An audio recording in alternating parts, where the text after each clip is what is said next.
How are Perfect. you? I am good, thank you. Hope that you're doing well. I imagine I'm it's busy fucking. for you. I'm in the sound sphere. I'm doing well. Absolutely, yeah. So UK-based music, film culture magazine. So focus on, I guess, alternative voices, independent culture. So we're thrilled to be speaking to you. It's Um, nuts that at age 55 that I could still be considered an independent or alternative voice, and I wear that like a badge of honor. It means the world. As somebody who has like had his whole career more on the fringes than in the mainstream, that's still means the world to me. You know what I'm saying? Like I would. That means I'm with the cool kids still. And at yeah, we this were stage in definitely. my life, that means more than money. That's awesome to hear. Yeah, me and my editor we were very excited to hear about the re-release, the 25th anniversary of Dogma. So that's Technically, been the 26th, man, but like the Catholic Church, we stretch our truth a little bit. Sounds better um, saying 25 and shit. so thrilled to be seeing that in UK and Irish cinemas again soon. It would be really great to know, like, how does it feel looking back on that film, kind of knowing it still has fans decades later? It's wild, man. I've been thinking about it and talking about it a lot lately because it's now coming back. And the notion that, like, when I made it, this was me. It was a profession of faith, right? Like when I look at Dogma now, I see what it is. It's a child's prayer. This was young Kevin Smith, desperate to hold on to his Catholicism, gifted to him from birth since he came out the chute by his parents, who had been gifted their religion to them by their parents and whatnot, without anybody being like, does any of this shit make sense? It just gets passed on and whatnot. So the kid who makes that movie, writes it and directs that movie, and is in that movie, is trying to hold on to the last vestiges of all he knew his entire life of being a Catholic and stuff, as it all starts to crumble and not make much sense.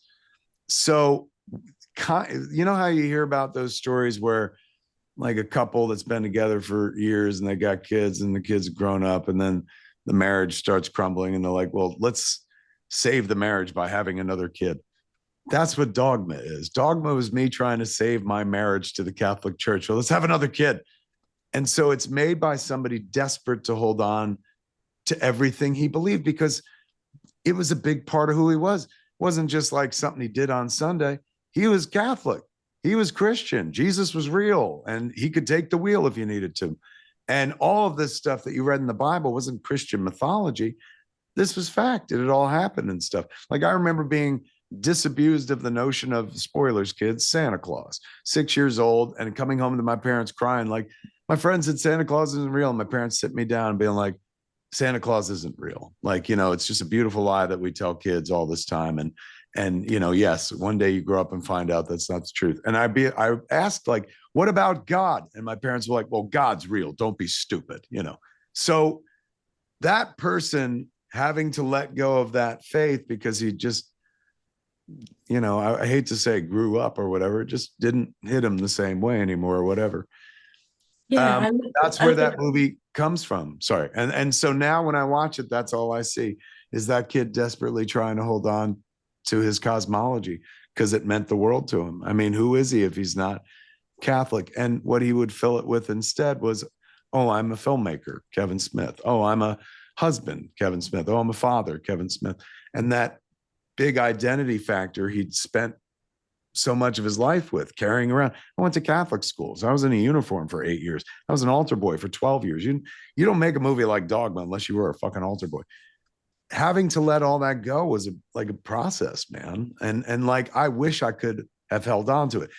I love truly spiritual people, people who really believe. My mother's one of them. She's still talking about Jesus Christ. And I'm not out there disabusing her of the notion because my mom is one of those sweet religious people that believes in her heart of hearts and has spent her life trying to help people. Who I have no fucking tolerance for are people that weaponize Jesus, take the Bible, use Jesus to tell you who you can't fuck, who you can't love, what you can't do. And those are the people I was always rattling sabers against, even when I was a kid, all through Dogma, all the way up till now. But there are moments where I truly miss my faith. Like I love meeting real people who are true about their faith, not judgy of others, but like really believe in shit. They have no problems. They know where they're going to go.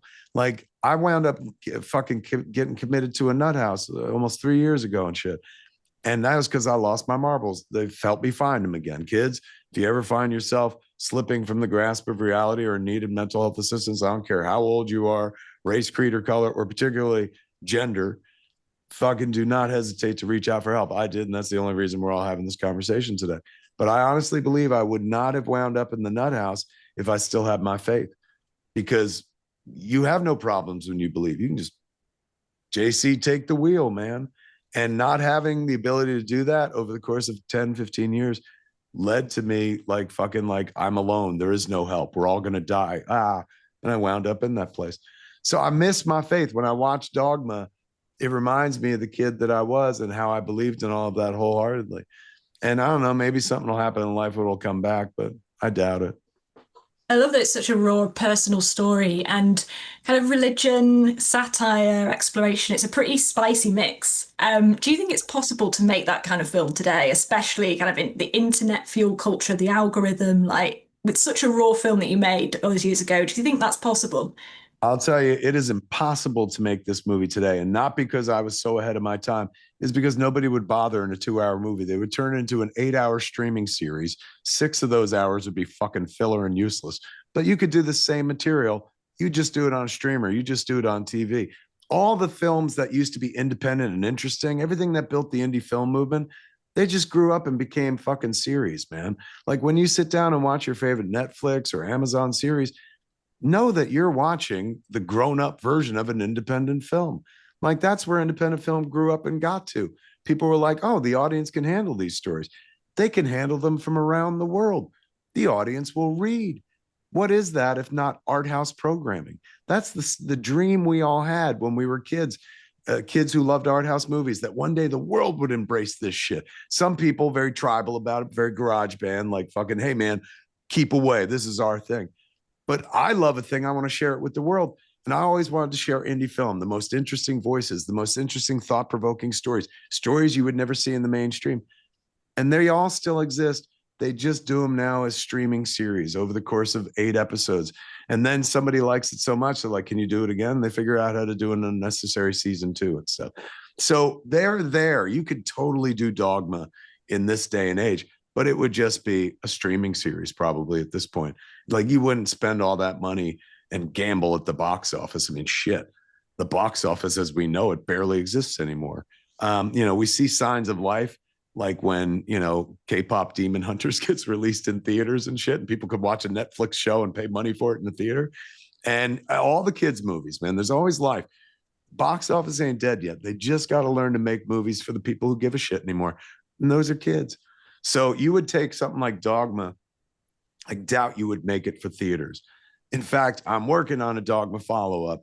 And what are the chances that somebody isn't like, can you do it as a limited series instead? And then that limited series, in order to make fucking more money, they're like, can you do another season? And I should be so lucky if somebody wanted 2 seasons of a Dogma show and shit. But I don't know that I got 2 seasons of a Dogma show in me, because that would mean bringing in a bunch of other people, right? Like in terms of writers and whatnot to do that much material. But I got enough for a Dogma follow-up. I won't call it strictly a sequel, because a sequel to me is like, they're all back. Rufus, Bartleby, Jay, and Silent Bob. It's not like we're going to do the same fucking adventure all over again with everybody being older and stuff. Particularly because these motherfuckers are meant to be heavenly characters. They better not fucking age. Good thing Affleck still looks like a pup. Matt's a dad. Well, so is Ben, but I went to see, I was on tour with Dogma for 20 weeks in April, and 20 dates in April and May, like all around the US. And every night I got to watch like my favorite people at their youngest. And every night it occurred to me that Matt Damon is so young in this movie. He looks like Matt Damon's daughter in this movie.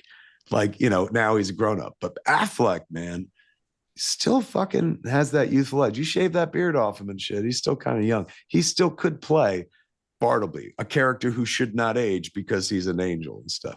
So obviously I've given it some thought, but I feel like I have enough for a movie. I don't think I can pull that taffy into a streaming series, but I think we could get away with it as a movie because of its legacy, because the people who grew up watching this, not because I'm talented or because people love me and shit. I still have to sing for my supper. It's tough to get a Kevin Smith movie made, but this movie is tied up in the affections and nostalgia and sentimentality of people who watched it at a much better time than the one we're living in now. And so people always remember this movie, not so much for the movie itself, but who they were with when this movie entered their lives. So I always hear stories about, I saw this movie with my boyfriend and now we got 4 kids together. I saw this movie with my grandma on home video. It was her favorite movie. She's dead now, but I remember watching it with her over and over and stuff. And I have no control over that. You know, I can't fucking figure out how to get into people's lives other than make the thing. It's how the thing gets absorbed.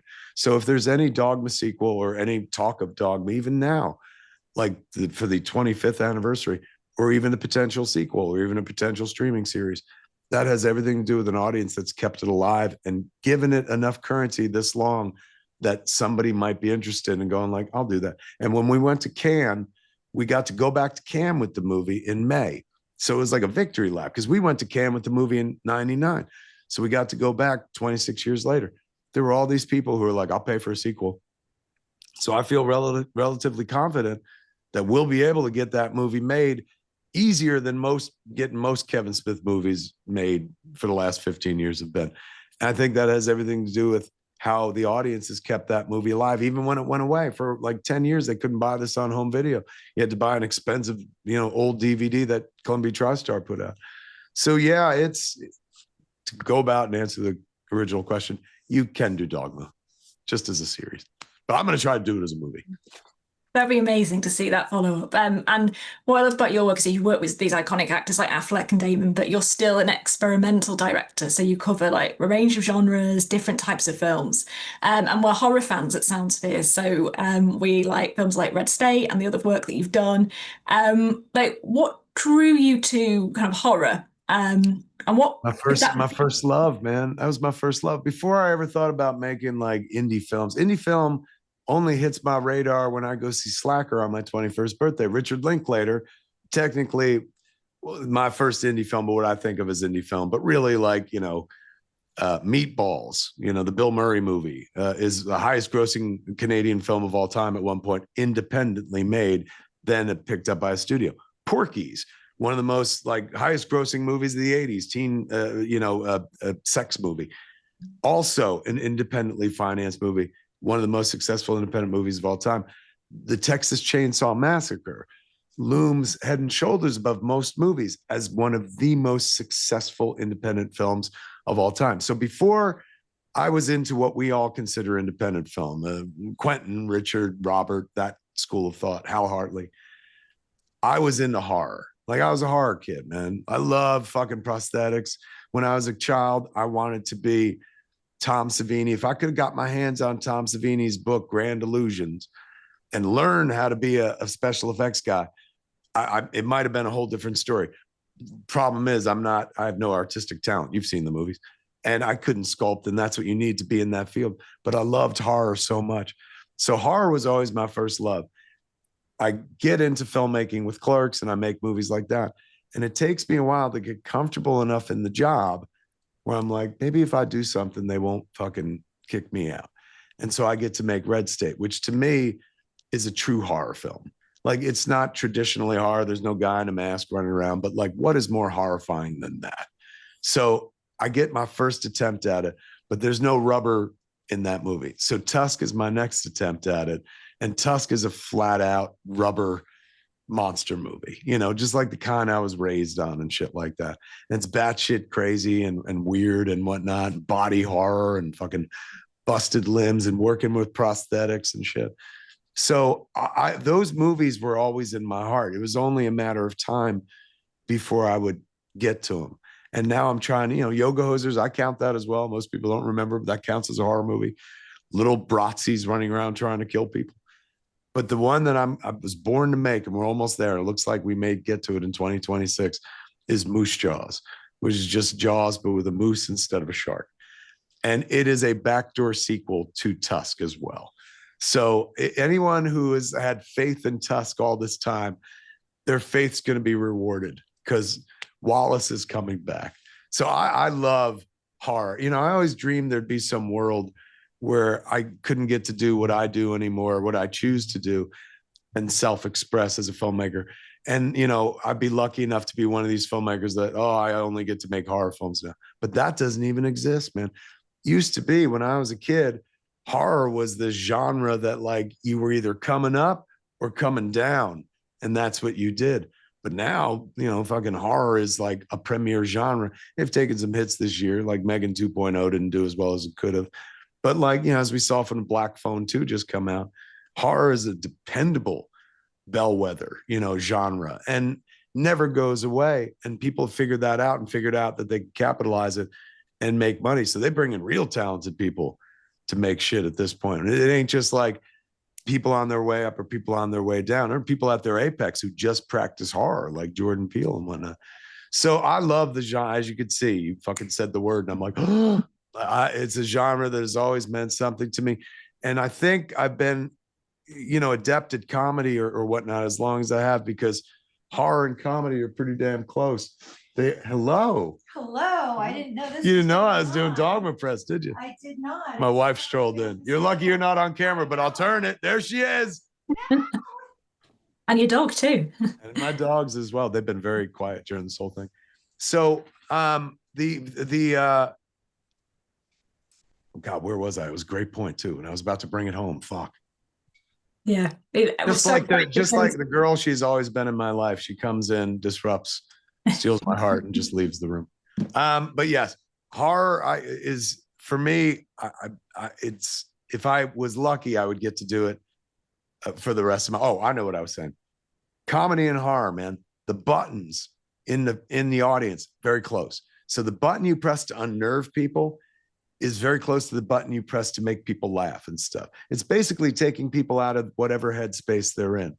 So you do that with jokes when you were doing a comedy, but you could do it with fucking horror by being unnerving. And I knew I could never make a horror movie, true horror movie, like my idols, like, fucking John Carpenter, John Landis, like with American Werewolf in London. But I knew I could creep people out, because my whole life people have been like, you creepy. So I knew I could fucking creep people out in a movie and unnerve them and stuff. And it's something that is very near and dear to my heart. I think the two genres are super close to one another. That's why it's easy to weave humor into horror. There's so much fucking tension. Humor alleviates that tension and stuff. So yeah, you wait. Moose Jaws is coming. I've been threatening. We're really excited at Soundsby. We will be covering that. I can't wait for that to come out in 26. It's coming. Awesome. Thank you so much for your time today, Kevin. We really appreciate it. We're looking forward to covering this, and we'll have the feature very soon. Thank you. Excellent talking. Excellent talking to you too.